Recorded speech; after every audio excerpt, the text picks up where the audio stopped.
هادي له وأشهد أن لا إله إلا الله وحده لا شريك له وأشهد أن محمدا عبده ورسوله يا أيها الذين آمنوا اتقوا الله حق تقاته ولا تموتن إلا وأنتم مسلمون يا أيها الناس اتقوا ربكم الذي خلقكم من نفس واحدة وخلق منها زوجها وبث منهما رجالا كثيرا ونساء واتقوا الله الذي تساءلون به والأرحام إن الله كان عليكم رقيبا يا أيها الذين آمنوا اتقوا الله وقولوا قولا سديدا يصلح لكم أعمالكم ويغفر لكم ذنوبكم ومن يطع الله ورسوله فقد فاز فوزا عظيما أما بعد فإن خير الحديث كتاب الله وخير الهدي هدي محمد صلى الله عليه وسلم وشر الأمور محدثاتها وكل محدثة بدعة وكل بدعة ضلالة وكل ضلالة في النار أعوذ بالله السميع العليم من الشيطان الرجيم بسم الله الرحمن الرحيم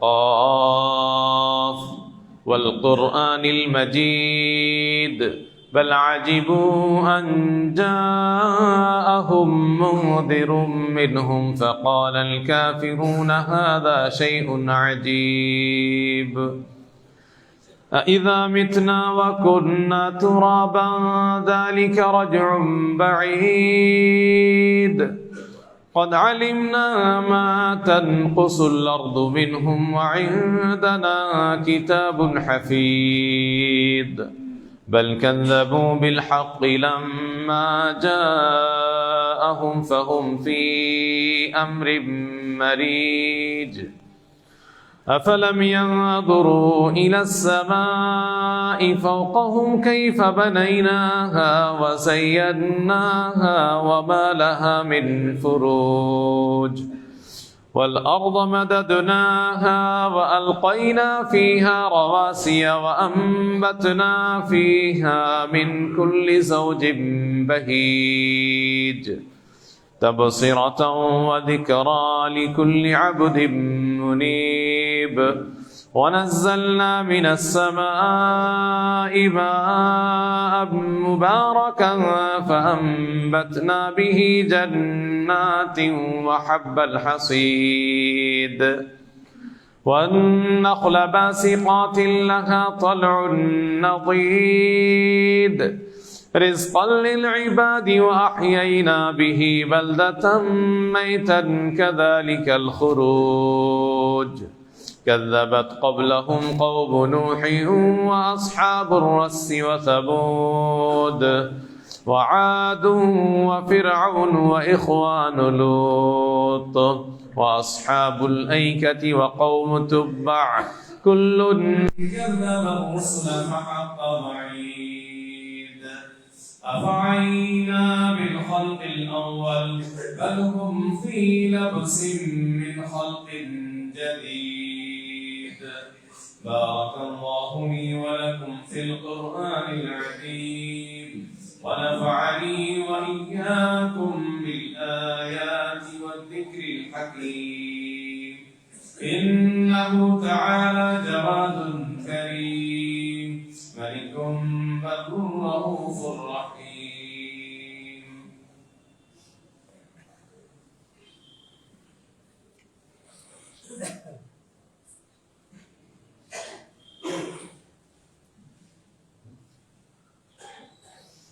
إن الحمد لله نحمده ونستعينه ونستغفره ونعوذ بالله من شرور أنفسنا ومن سيئات أعمالنا أعمالنا من يهده الله فلا مضل له ومن يضلل فلا هادي له وأشهد أن لا إله إلا الله وحده لا شريك له وأشهد أن محمدا عبده ورسوله أما بعد فأعوذ بالله من الشيطان الرجيم بسم الله الرحمن الرحيم يا أيها الذين آمنوا كتب عليكم الصيام كما كتب على الذين من لعلكم تتقون.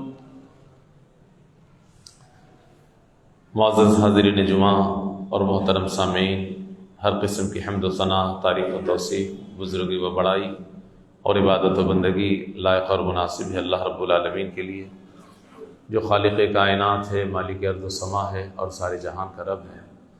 اور درود و سلام نازل ہو تمام نبیوں اور رسولوں پر، خاص طور پر آخری رسول جناب محمد صلی اللہ علیہ وسلم پر بے شمار درود و سلام نازل ہو.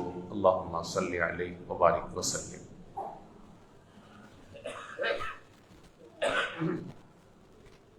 کل کے اخبار میں خاص طور پہ اردو اخبار انقلاب میں ملک کے وزیر داخلہ،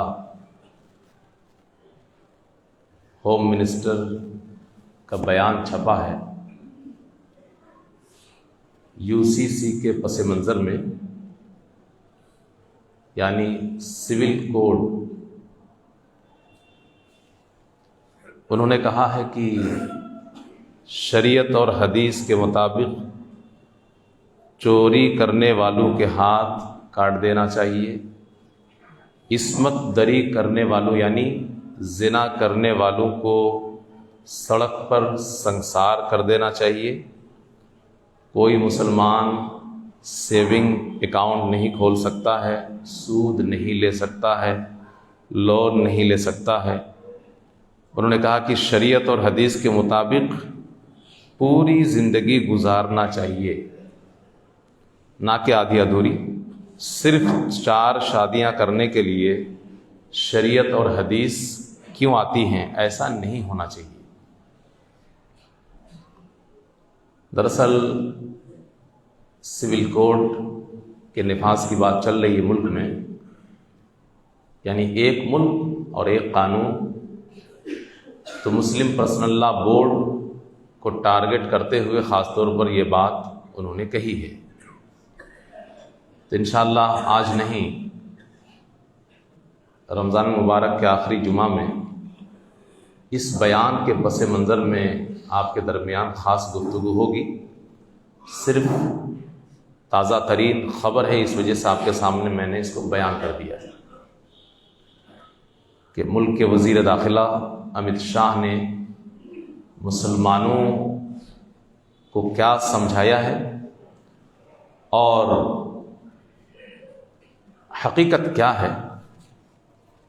انشاءاللہ اس کے اوپر گفتگو آپ کے درمیان ہوگی. پچھلے جمعہ میں آپ کے درمیان بات چلی تھی کہ رمضان ہم سے کیا چاہتا ہے، لیکن بات ادھوری رہ گئی تھی. ساری بات آپ کے سامنے رکھنے کی گنجائش باقی نہیں بچی تھی. آج انشاءاللہ وہ باتیں پوری کرنے کی کوشش کروں گا. ہماری بات یہ چل رہی تھی کہ اللہ کا مہمان ہمارے پاس اپنی جھولیوں میں اللہ کا پیغام لے کر کے آیا ہے. 2 پیغام آپ کے سامنے بیان کر دیا تھا. ایک تو تقویٰ کا پیغام تھا اور دوسرا نیکی میں رغبت، نیکی میں دلچسپی، زیادہ سے زیادہ نیکیاں کرو، یہ والا پیغام. تیسرا پیغام اللہ کی جانب سے رمضان ہمارے لیے لے کر کے آیا ہے کہ گناہ میں کمی کرو، گناہ میں کمی کرو. وہی حدیث جو آپ نے سنا تھا کہ جب رمضان کی پہلی رات ہوتی ہے اور چاند مغرب کے بعد ہی نکلتا ہے. تاریخ، اسلامی تاریخ سورج کے غروب ہونے سے شروع ہوتی ہے. تو صفدت الشیاطین، شیطانوں کو جکڑ دیا جاتا ہے. ومردت الجن، اور جنات جو سرکش ہیں ان کو بھی جکڑ دیا جاتا ہے. اس میں اشارے سے پیغام یہ ہے کہ اب گناہ بند کر دو. جب شیاطین جکڑ دیے گئے ہیں، سرکش جنات جکڑ دیے گئے ہیں، زنجیروں میں باندھ دیے گئے ہیں، تو پھر آپ گناہ کیوں کریں گے؟ گناہوں پہ ابھارنے والے شیاطین اور سرکش جنات. تو ایک اشارہ ہے کہ ماہ مبارک آ گیا ہے، اب گناہ چھوڑ دو جو گناہ آپ کرتے تھے. اسی طریقے سے آگے کہا گیا کہ غلقت ابواب النار، جہنم کے دروازے بند کر دیے گئے. اس میں بھی ایک اشارہ ہے کہ گناہ نہ کرو. جب جہنم کا دروازہ بند ہے تو گناہ کر کے کہاں جاؤ گے؟ گناہ کر کر کے کہاں جانا ہے بھائی؟ جہنم ہی میں جائے گا جو گناہ کرے گا. اب جہنم کے دروازے بند، تو مطلب یہ ہوا کہ اب گناہ کا بھی معاملہ ختم. یہ تو اشارے میں بات ہوئی، لیکن اس حدیث کے آخر میں کھلے طور پر کہا گیا کہ ونادى منادن، ایک آواز دینے والا آواز دیتا ہے، پکارتا ہے، بلند آواز سے کہتا ہے، یا باغی الشر اقصر، اے برائی کے چاہنے والے، گناہ کرنے والے، گناہ کی خواہش رکھنے والے، رک جا. اس میں بالکل کھلے لفظوں میں کہہ دیا گیا کہ ماہ مبارک آیا ہے اور اللہ کی طرف سے پیغام ماہ مبارک پانے والوں کے لیے کہ جو بھی تم سے گناہ ہو رہا تھا بریک لگا دو اس میں. تو گناہ پہ بریک لگانا ہے، یہ بھی ماہ مبارک کا ایک اہم پیغام ہے. چنانچہ دیکھیے، ہم لوگ روزہ رکھتے ہیں تو کیا کرتے ہیں؟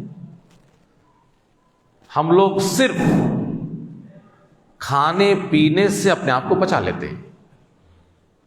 کھانا چھوڑ دیتے ہیں، پینا چھوڑ دیتے ہیں، صبح صادق سے لے کر کے غروب آفتاب تک. لیکن اس کے بعد گناہ کا سلسلہ ہمارا نہیں رکتا. بہت سارے ہمارے بھائی یہاں بیٹھے ہوئے ہیں جو رمضان میں بھی جھوٹ بولتے ہیں، بالکل ویسے ہی جیسے رمضان سے پہلے جھوٹ بولتے تھے. وہ کوئی فرق نہیں آیا ہے. رمضان میں بھی جھوٹ بولتے ہیں، کوئی فرق نہیں آیا. دیگر گناہ کو بھی انجام دیتے ہیں، بہت سارے گناہ، لیکن خاص طور پر جھوٹ کی بات ہم کر رہے ہیں. سب لوگ اپنا جائزہ لیجئے، آپ جھوٹ تو نہیں بول رہے رمضان میں روزہ رکھ کر کے؟ کیوں؟ اس لیے کہ اللہ کے نبی صلی اللہ علیہ وسلم نے فرمایا، من لم يدع قول الزور والعمل به، جو جھوٹ بولنا نہ چھوڑے، جھوٹ پہ عمل کرنا نہ چھوڑے، فلیس للہ حاجہ، اللہ کو کوئی ضرورت نہیں ہے، ان يدع طعامه وشرابه، کہ کھانا چھوڑ دے، پینا چھوڑ دے. یہ روزے کا کوئی مطلب ہی نہیں ہے. صرف بھوکا پیاسا رہنے کا نام اسلام میں روزہ نہیں ہے. اسلام میں روزہ یہ ہے کہ گناہ چھوڑو، یہ پیغام ہے. لیکن ہم لوگ یہ والا پیغام بھولے رہتے ہیں کہ یہ اللہ کی طرف سے پیغام ہے کہ رمضان کے مہینے میں گناہ چھوڑ دو. ارے ذرا سوچو تو صحیح کہ بہت سارے حلال کام چھوڑ دیتے ہیں ہم، آپ بہت سارے حلال کام، حلال چیزیں چھوڑ دیتے ہیں کیونکہ اللہ نے منع کر دیا ہے. حلال چیزیں بھی منع ہیں تو حرام کہاں سے جائز ہو جائیں گی؟ اس کی گنجائش کہاں سے نکل آئے گی؟ تو پھر حرام چیز کو کرتے رہیں اور حلال چیز کو چھوڑ دیں. کھانا حلال ہے، پانی حلال ہے، بیوی حلال ہے، یہ سب چھوڑ دو اور جھوٹ بولو، چگلی کرو، غیبت کرو، چوری کرو، ڈاکہ ڈالو، لڑائی لڑو، بے ایمانی کرو، مکاری کرو، سب کچھ کرو. یہ کیسی سمجھ ہے بھائی؟ تو پھر روزہ کیوں رکھ رہے آپ؟ اگر آپ کی سمجھ ایسی ہے تو کھاؤ بھی، پیو بھی، بیوی کے قریب جاؤ بھی، سب کچھ کرو جب وہی سب کرنا ہے. یہ پیغام ہے، گناہ چھوڑ دو. تو چھوڑنا پڑے گا. ورنہ مہمان کے ساتھ انصاف نہیں ہوگا۔ اسی طریقے سے ہمدردی،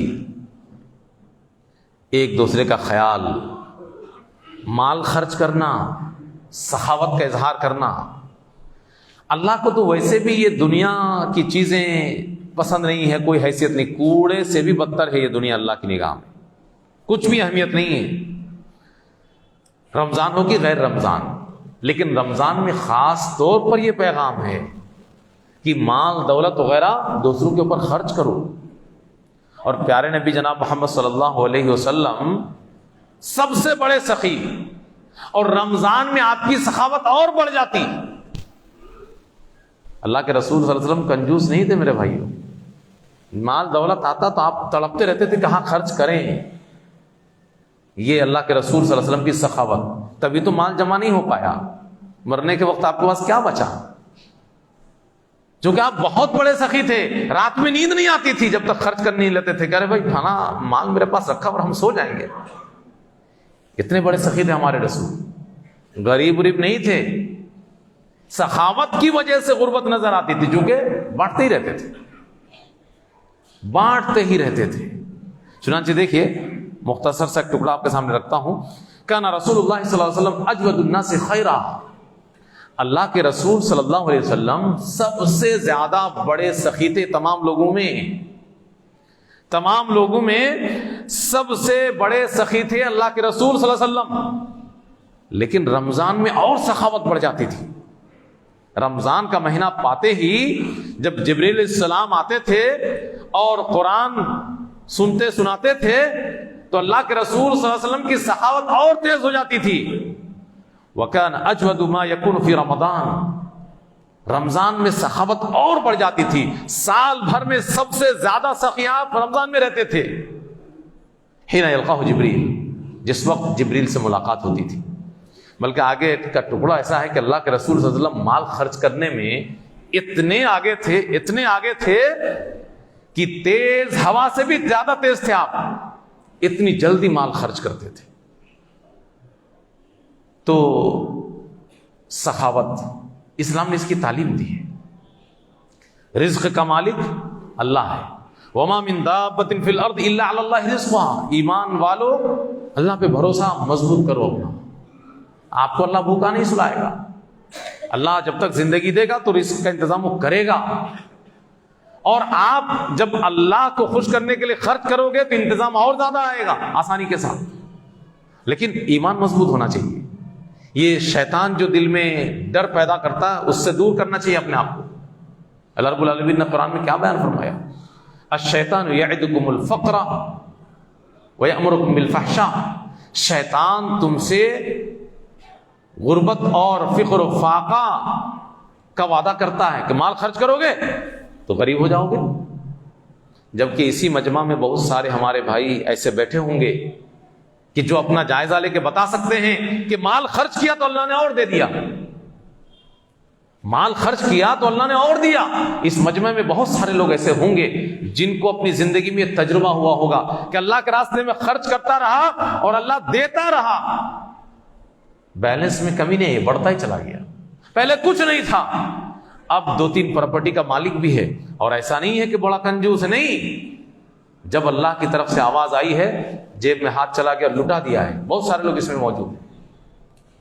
تو اپنا دل مضبوط کریں آپ، اور یاد رکھیں کہ یہ جو ڈر دل میں پیدا ہوتا ہے یہ اللہ کی طرف سے نہیں کہ مال کم ہو جائے گا تو بچوں کا کیا ہوگا، مستقبل کیسا ہوگا، کاروبار کیسے چلے گا، یہ شیطان آپ کے دل میں بات ڈال رہا ہے۔ اللہ تو بولتا ہے کہ خوب خرچ کرو، واللہ یعدکم منہ مغفرۃ وفضلا، اللہ کہتا ہے خوب خرچ کرو، ہم بخش دیں گے، ہم تمہارے اوپر مہربانی کریں گے۔ ارے مہربانی ہی سے تو مال آئے گا، یہ فضل ہے، یہ فضل کیا ہے، یہ مال ہی ہے۔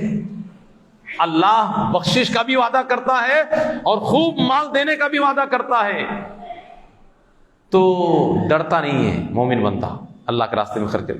اس کے پیچھے کی جو آیات ہیں آپ اس کو اٹھا کر کے دیکھیں کہ وہ سب مال خرچ کرنے کے تعلق سے وہ آیتیں ہیں۔ اس کے بعد اللہ یہ کہہ رہا ہے کہ شیطان تمہیں ڈراتا ہے فقر و فاقہ سے، غربت سے، اور اللہ تم سے وعدہ کرتا ہے بخشش کا اور فضل کا، یعنی اور زیادہ مال دینے کا۔ جمعہ کے دن اللہ رب العالمین نے کیا کہا؟ فَإِذَا قُضِيَتِ الصَّلَاةُ فَانتَشِرُوا فِي الْأَرْضِ وَابْتَغُوا مِن فَضْلِ اللَّهِ، نماز پڑھ لو تو پھر نکل جاؤ، اللہ کا فضل تلاش کرو۔ کیا؟ مال، اللہ کا مال تلاش کرو۔ تو وہی کہہ رہا ہے اللہ کو وَفَضْلَ، اللہ دے گا مال۔ ایمان مضبوط ہونا چاہیے۔ تو ہمدردی یہ سخاوت کے ساتھ جڑا ہوا معاملہ، جب آپ سخی ہوں گے تو لوگوں کے ساتھ آپ کی ہمدردیاں ہوں گی، آپ کسی بھی پریشان حال کو پریشانی میں دیکھ نہیں پائیں گے، اور جب آپ لوگوں کی پریشانی نہیں دیکھ پائیں گے تو اللہ آپ کی پریشانی دیکھ پائے گا۔ آپ کے اندر یہ کیفیت پیدا ہو جائے، آپ کا دل اس طریقے کا ہو جائے کہ آپ لوگوں کی پریشانی نہ دیکھ پائیں، اور جب کبھی کوئی پریشان دکھے مال خرچ کر دے اس کے اوپر آپ، تو کیا اللہ آپ کو پریشان دیکھ پائے گا؟ نہیں دیکھ پائے گا بھائی۔ واللہ فی عون العبد ما کان العبد فی عون اخیہ، آپ لوگوں کی مدد کرتے رہیے، اللہ آپ کی مدد کرتا رہے گا۔ یہ حدیث کے الفاظ ہیں۔ تو اس رمضان میں ایک پیغام اللہ کی جانب سے، ہمدردی کا پیغام، کہ لوگوں کے ساتھ ہمدردی کا معاملہ کرو، کوئی بھی آدمی پریشان حال نہ رہے، خاص طور پہ رمضان میں اور زیادہ سخاوت کا مظاہرہ کرو، خوب مال خرچ کرو۔ بھئی رمضان میں ویسے بھی فضیلت بڑھ جاتی ہے، ہر نیکی کی فضیلت بڑھ جاتی ہے۔ یہ جو 70 کا آنکڑا ہے یہ صحیح نہیں ہے، 1 کا 70 1 کا 70 لوگ بولتے رہتے ہیں۔ ارے بھائی 1 کا 70 نہیں، پتہ نہیں کتنا ہے، 1 کا 70 نہیں، پتہ نہیں کتنا ہے۔ وہ تو اللہ رب العالمین نے قرآن میں واضح طور پہ ارشاد فرما دیا ہے، غیر رمضان کے تعلق سے بھی آپ کے اخلاص میں جتنی طاقت ہو اتنا آنکڑا بڑھا لو، آپ اتنا آنکڑا بڑھا لو، 70 کی لمٹ مت کرو۔ اور پھر رمضان میں 70 کی لمیٹیشن، بتائیے کتنی حیرت کی بات ہے۔ ارے رمضان کو کیا سمجھ رکھا ہے آپ نے؟ رمضان میں اللہ کتنا بڑھا دے گا، بڑھے گا، اس میں کوئی شک نہیں ہے۔ اور ایسے ہی گناہ کرنے والے خبردار ہو جاؤ، ہوشیار ہو جاؤ، رمضان میں گناہ کا انجام بھی بہت برا ہونے والا ہے۔ ایسا نہیں ہے کہ اللہ بڑا مہربان ہے تو گناہ گاروں کے لیے بہت چھوٹ ہے۔ جب رمضان میں نیکی کا ثواب بڑھ جاتا ہے تو رمضان میں گناہ کا خطرہ بھی زیادہ بڑھ جاتا ہے، اس میں زیادہ اللہ کا عذاب آپ کو ملنے والا ہے۔ تو یہ ہمدردی، یہ بھی اللہ کا ایک پیغام ہے۔ اسی طریقے سے امن و امان، یہ بھی اللہ کا پیغام ہے کہ رمضان میں امن و امان کا پیغام دو، خود اپنے آپ کو اس پہ ثابت کرو کہ میں جھگڑا نہیں کرتا، میں فساد نہیں کرتا، میں بڑا پرامن شہری ہوں۔ یہ رمضان کا پیغام ہے اللہ کی طرف سے، رمضان لے کر کے آیا ہے۔ اگر آپ غیر رمضان میں نہیں دھیان دیتے تو رمضان میں دھیان دیجئے کہ آپ کہیں پہ لڑتے تو نہیں ہیں، جھگڑتے تو نہیں ہیں، گالی گلوچ تو نہیں کرتے، غصہ گرمی تو نہیں کرتے۔ یہ رمضان کے خلاف ہے اگر آپ ایسا کرتے ہیں۔ چنانچہ دیکھیے پیارے نبی جناب محمد صلی اللہ علیہ وسلم نے کیا فرمایا ہے، اذا اصبح احدکم یوما صائما، کوئی شخص تم میں سے روزہ رکھ کر کے صبح کرے، ولا يرفث ولا يجهل، تو وہ گالی گلوچ نہ کرے، جہالت کا کوئی کام نہ کرے۔ فإن امرؤ شاتمه او قاتله، اگر کوئی انسان آ کر کے خود اس کو گالی دینے لگے یا لڑنے لگے، آپ نے کچھ نہیں کیا، آپ شانتی کے دودت بنے ہوئے ہیں، لیکن سامنے سے ایک آدمی آتا ہے اور آپ کو گالی دینا شروع کر دیتا ہے، آپ سے لڑنا شروع کر دیتا ہے، تو کیا کریں گے؟ بدلے میں کیا آپ لڑ پڑیں گے؟ نہیں، رمضان یہ امن و امان کا پیغام ہے، روزہ یہ امن و امان کا پیغام ہے۔ آپ روزہ سے ہیں، آپ کو گالی دینے کی اجازت نہیں ہے، آپ کو غصہ ہونے کی اجازت نہیں ہے، آپ کو لڑنے کی اجازت نہیں ہے، بلکہ آپ کو صرف کیا کہنا ہے؟ انی صائم، انی صائم۔ یہ آپ کا کوڈ ورڈ ہے کہ بھائی تم کو جو کہنا ہے کہہ لو، میں تو کچھ نہیں کہہ سکتا، میرے اوپر اللہ کی طرف سے پابندی ہے، اللہ کا پیغام آ گیا ہے، ہم اس کے خلاف نہیں جا سکتے، میں روزے سے ہوں، میں روزے سے ہوں، بس اتنا جواب آپ کا، آپ کو صرف اتنا ہی جواب دینا ہے۔ اس کے آگے آپ کو نہیں جانا ہے۔ ایک اور حدیث جس میں الفاظ ہیں اس میں روزے کی حقیقت کو بیان کیا گیا ہے کہ روزہ صرف بھوکا پیاسا رہنے کا نام نہیں، جو ابھی آپ کے سامنے ذکر کیا، الفاظ ذرا سا غور کریں، لیس الصیام من الاکل والشرب، روزہ کا مطلب یہ نہیں کہ کھانے پینے سے رک جاؤ، کھانا اور پانی سے رک جانا یہ روزہ نہیں ہے۔ انما الصیام من اللغو والرفث، اصل میں روزہ تو یہ ہے کہ بیہودہ چیز، فالتو چیز، گالی گلوچ، تمام جھمیلے اور جہالت کے کام سے رک جائیے آپ، یہ اصل میں روزہ ہے۔ آگے اللہ کے نبی صلی اللہ علیہ وسلم فرماتے ہیں فَإِن صَابَكَ أَحَدٌ، اگر تمہیں کوئی گالی گلوچ کرنے لگے اور وجہل علیک، اور تمہارے ساتھ جہالت پہ اتر آئے کوئی، تو کیا کرو گے؟ بس اتنا ہی بول دو، فَقُلْ إِنِّي صَائِمٌ، کہہ دو کہ میں روزے سے، میں روزے سے ہوں۔ اس کا مطلب کیا ہے؟ میں پرامن شہری ہوں اس مہینے میں، بالکل میں کچھ بھی نہیں کر سکتا، تمہیں کوئی جواب بھی مجھے نہیں دینا ہے۔ یہ بھی نہیں کہنا ارے بھائی میں نے تمہارا کیا بگاڑا، تم مجھے گالی کیوں دے رہے ہو، نہیں، یہی الفاظ استعمال کرنا شروع کر دیجیے آج سے، جو اللہ کے رسول صلی اللہ علیہ وسلم نے تعلیم دی ہے۔ صفائی میں بس اتنا کہیے، کوئی بھی کچھ بھی کہتا ہو آپ کو، آپ کہیے میں روزے سے ہوں، اتنا ہی کافی ہے۔ صفائی بھی مت دیجیے، ارے بھائی تم کیوں ایسا کر رہے ہو، میں نے تمہارا کیا بگاڑا، یہ تو صفائی ہے، میں نے تم سے کچھ کہا تو نہیں، کچھ بھی مت بولیے، انی صائم کہہ دیجیے، جو اللہ کے رسول صلی اللہ علیہ وسلم نے سکھایا ہے اسی کو کہیے اور اسی کو آگے بڑھائیے۔ اسی طریقے سے ایک پیغام اس ماہ مبارک کا ہے مغفرت کا، توبہ کا، کہ توبہ کرو، بخشش کروا لو اپنی۔ بخشش کی ضرورت ہے آپ لوگوں کو بھائی؟ کون ہے اس مجمع میں جس کو بخشش کی ضرورت نہیں ہے؟ ذرا سا اس پارسا کا چہرہ ہم لوگ دیکھ لیں، کوئی ہے جسے بخشش کی ضرورت نہیں ہے؟ جب ضرورت ہے تو اللہ تو آفر دے رہا ہے، پیغام ہی آیا اللہ کی طرف سے، بخشش کروا لو تو کروا لیجئے نا۔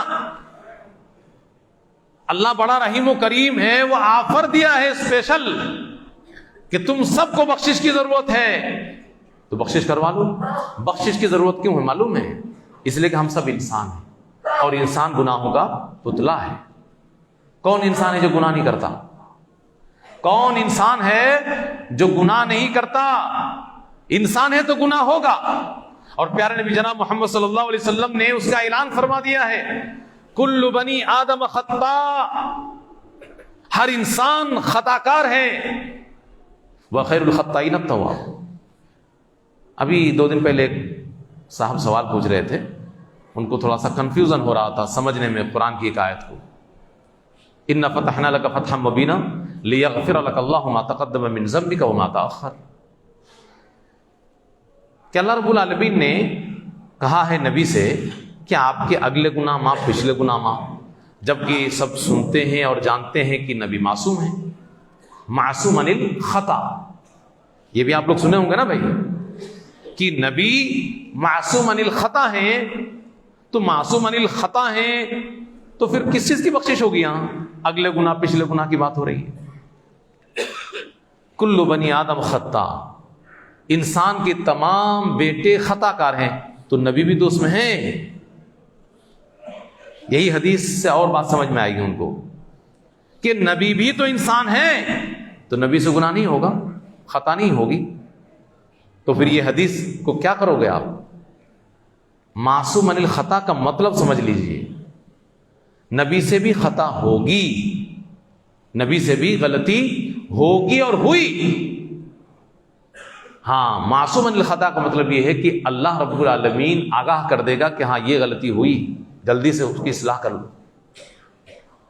نبی معصوم اس معنی میں ہے، ورنہ انسان ہے تو خطا تو ہے، تو لہذا نبی سے بھی خطا کا امکان ہے، تو ہر انسان سے خطا کا امکان ہے، ہر انسان گنہگار ہے۔ اب گناہ کر رہے ہیں تو بخشش نہیں کروائیں گے تو جہنم میں تو جانا پڑے گا، تو بخشش تو رمضان میں خاص طور پر آفر چل رہا ہے، اس کا فائدہ اٹھا لیجیے، آسانی سے بخشش ہو جائے گی۔ بہت سارے لوگوں کے دل میں یہ بات آ سکتی ہے کہ مولوی صاحب یہ کون سی نئی بات آ گئی کہ اللہ کا مہمان توبہ اور مغفرت کا پیغام لے کر کے آیا ہے، تو کیا رمضان کے بعد توبہ مغفرت نہیں ہے؟ رمضان کے بعد بھی توبہ و مغفرت ہے، لیکن اس وقت آفر چل رہا ہے، اس وقت آفر چل رہا ہے، دونوں میں بڑا فرق ہے۔ غیر رمضان میں ایریاں رگڑنی پڑیں گی آپ کو مغفرت کروانے کے لیے، اور رمضان میں بہت معمولی سی محنت سے ہی بخشش ہو جائے گی۔ دھیان دینے کی ضرورت ہے، کیوں؟ اللہ کی طرف سے آفر چل رہا ہے۔ کتنا بڑا آفر ہے کہ آپ سوچ لیجئے، حضرت جبرائیل امین اللہ کے رسول صلی اللہ علیہ وسلم کے پاس تشریف لاتے ہیں، لمبی حدیث ہے، اس میں سے یہ والا ٹکڑا آپ سن لیجئے۔ من ادرک شہر رمضان فلم یغفر لہ، جس شخص نے رمضان کا مہینہ پایا اور اس کی بخشش نہیں ہو پائی، تو اتنا اچھا آفر چل رہا تھا، اس کے بعد بھی بخشش نہیں ہوئی، یہ اصل بات ہے۔ من ادرک شہر رمضان فلم یغفر لہ، جس نے رمضان کو پا لیا اور بخشش نہ کرا سکا، فدخل النار، اور جہنم میں چلا گیا۔ تو حضرت جبرائیل علیہ السلام نے کہا فابعدہ اللہ، اللہ اس کو رحمت سے دور کر دے، اس کو تباہ کر دے، برباد کر دے۔ اور صرف کہا ہی نہیں بلکہ نبی سے کہہ رہے ہیں قل آمین، اے محمد آمین بولے اس میں۔ اللہ اکبر، کتنا بڑا بد نصیب ہے وہ کہ جبرائیل امین سید الملائکہ بد دعا کر رہے ہیں، فابعدہ اللہ، اللہ اس کو غارت کرے، تباہ کرے، برباد کر دے، رحمت سے دور کر دے۔ رحمت سے دور کر دے گا تو جنت جائے گا۔ ابھی ہم نے ذکر کیا تھا کہ رحمت ہی اصل میں جنت پانے کا اصل سبب ہے، اعمال اصل سبب نہیں ہے۔ اعمال کی بدولت اللہ رحمت کرے گا جس کی بنیاد پہ جنت ملے گی، ورنہ ہمارے اعمال اس لائق نہیں ہے کہ جنت کا مقابلہ وہ کر سکے۔ اور سید الملائکہ بد دعا کریں اور اس کے بعد سید الاولین والآخرین، تمام انسانوں کے سردار، سید الانبیاء، امام الانبیاء جناب محمد الرسول اللہ صلی اللہ علیہ وسلم، وہ آمین کہہ دیں، وہ کہہ رہے ہیں قل آمین، اے محمد آمین بولو، تائید کرو کہ اللہ قبول کر لے اس بد دعا کو۔ فقلت آمین، اللہ کے رسول صلی اللہ علیہ وسلم نے کہا کہ میں نے کہہ دیا آمین۔ تو اس کا مطلب کہ کتنا بڑا آفر چل رہا ہوگا، تبھی تو یہ بات کہی جا رہی ہے کہ بخشش نہیں کرا سکا رمضان پانے کے بعد، تو بخشش کرانا بہت ضروری ہے۔ اب ذرا سا دیکھیے کہ آفر ہم کیوں بول رہے ہیں۔ اللہ جہنمیوں کو آزاد کرنے کے لیے تیار کھڑا ہے۔ کن کو؟ جہنمیوں کو، جن کے لیے جہنم واجب ہے ان کے بدعمالی کی وجہ سے، ان کو آزاد کرنے کے لیے اللہ پریشان ہے اس ماہ مبارک میں۔ تو یہ آفر نہیں کہ جن لوگوں کے نام لکھ دیا گیا کہ یہ سب جہنم میں جانے والے، ان کو بھی اللہ آزاد کرنے کے لیے جہنم سے تیار کھڑا ہے اور آزاد کر رہا ہے۔ اس آفر کا معاملہ دن رات چل رہا ہے۔ وَلِلَّهِ عُتَقَاءُ مِنَ النَّارِ، اللہ رب العالمین جہنمیوں کو ہر دن آزاد کرتا ہے رمضان میں، اور صرف ہر رات کا لفظ استعمال ہوا، دن رات اس میں مراد ہے افطار کے وقت بھی آزاد کرتا ہے، اسپیشل کہا گیا ہے ان للہ عند کل فطر عتقاء، افطار کے وقت اللہ جہنمیوں کو آزاد کرتا ہے۔ اور ہم لوگ کیا کرتے ہیں؟ افطار کے وقت بھی گھومتے ٹہلتے رہتے ہیں اور جا کر کے دوڑتے ہوئے کھجور اٹھاتے ہیں، دوڑتے ہوئے کھجور اٹھاتے ہیں۔ فرصت ہی نہیں ہے کہ 15 منٹ پہلے بیٹھ جائیں دسترخوان پہ اور اپنے آپ کو آزاد کرا لیں، آفر چل رہا ہے، خاص گھڑی ہے، نہیں، اس میں بھی بھاگا دوڑی لگی ہوئی ہے۔ فرصت میں تب بھی نہیں بیٹھیں گے، اللہ اکبر کی آواز آئے گی، دوڑ کر کے اٹھا لیں گے کھجور، چلتے ہوئے کھا لیں گے۔ تو کیسے آپ آزاد ہو جائیں گے جہنم سے بھائی؟ یہ بہت خاص وقت چل رہا ہے اللہ رب العالمین کی طرف سے۔ اور گناہ گاروں، شرماؤ نہیں اللہ سے۔ گناہ کرتے وقت نہیں شرمایا تو توبہ کرتے ہوئے شرم آتی ہے۔ ہاں، شرم آتی ہے اللہ کے سامنے ہاتھ اٹھانے سے، توبہ کرنے سے۔ گناہ کیا تھا تب شرم نہیں آئی تھی، لیکن توبہ کرنے سے شرم آتی ہے۔ ارے بے وقوفو، اللہ رب العالمین خوش ہوتا ہے، اللہ رب العالمین اتنا بڑا رحیم اور کریم ہے کہ توبہ کرو تو اللہ ناراض نہیں ہوتا ہے کہ منہ کالا کر کے آیا ہے، نہیں، اللہ خوش ہو جاتا ہے کہ میرے ہی پاس تو آیا ہے۔ کتنی بڑی بات ہے بھائی، ذرا سوچئے کہ ہم لوگ ہاتھ اٹھانے سے اللہ کے سامنے شرماتے ہیں، اپنے گناہ کو دہرانے سے، زبان سے کہ اللہ میں نے یہ گناہ کیا ہے۔ آپ کو نہیں معلوم کہ اللہ جانتا ہے؟ بولو گے تبھی اللہ کو پتا چلے گا. شرم آ رہی ہے تو اللہ کے سامنے آؤ نا, بولو نا. کیا چھپا ہے اللہ سے؟ کچھ بھی نہیں چھپا ہے. اللہ خوش ہوتا ہے کہ بندہ گناہ تو کر گیا لیکن آیا تو ہے میرے پاس. للہ اشد فرحا بتوبۃ احدکم من احدکم بضالته اذا وجدها. تم میں سے کسی شخص کا کچھ گم ہو جائے اور اس کی تشریح یہ ہے کہ تمہاری جان گم ہو جائے, جان خطرے میں پڑ جائے اور اس کے بعد جان واپس مل جائے, تو جتنا تم خوش ہوتے ہو اس سے کہیں زیادہ اللہ توبہ کرنے والے سے خوش ہوتا ہے. تو یہ آفر اللہ رب العالمین نے بھیجا ہے, یہ خاص پیغام ہے کہ بخشش کروا لو, بخشش کروا لو. تو ہم لوگ اس کی فکر کریں.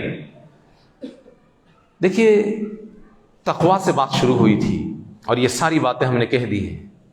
اصل چیز تقویٰ ہی ہے. پہلا پیغام اگر آپ نے مضبوطی سے پکڑ لیا تقویٰ کا, یہ ساری چیزیں حل ہو جائیں گی انشاءاللہ.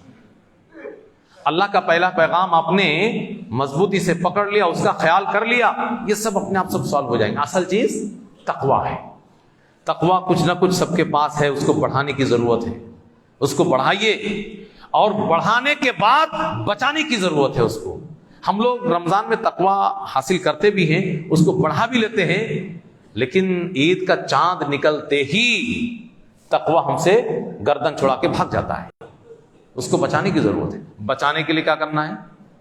اچھی صحبت اختیار کیجیے, برے لوگوں کو ساتھی مت بنائیے, اچھے لوگوں کے ساتھ اٹھنا بیٹھنا کیجیے. یا ایھا الذین آمنوا اتقوا اللہ وکونوا مع الصادقین. ایمان والو اللہ کا تقوی اختیار کرو اور سچوں کے ساتھ ہو جاؤ. تو سچوں کے ساتھ رہو گے, نیک لوگوں کی صحبت اختیار کرو گے تو تقوی بچا رہے گا. تو تقوی بڑھانا ہے رمضان میں اور تقوی کو بچانا ہے غیر رمضان میں بھی.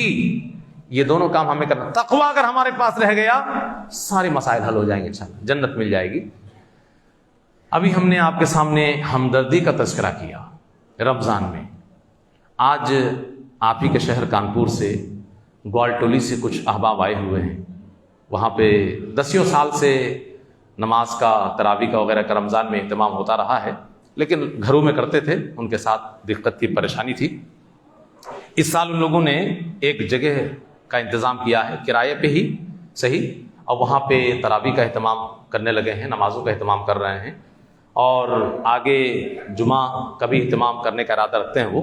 لیکن بنیادی ضرورت کی چیزوں سے بھی وہ محروم ہیں, اور افراد اتنے مضبوط نہیں ہیں کہ وہ لوگ سب کچھ اپنے سے کر لیں.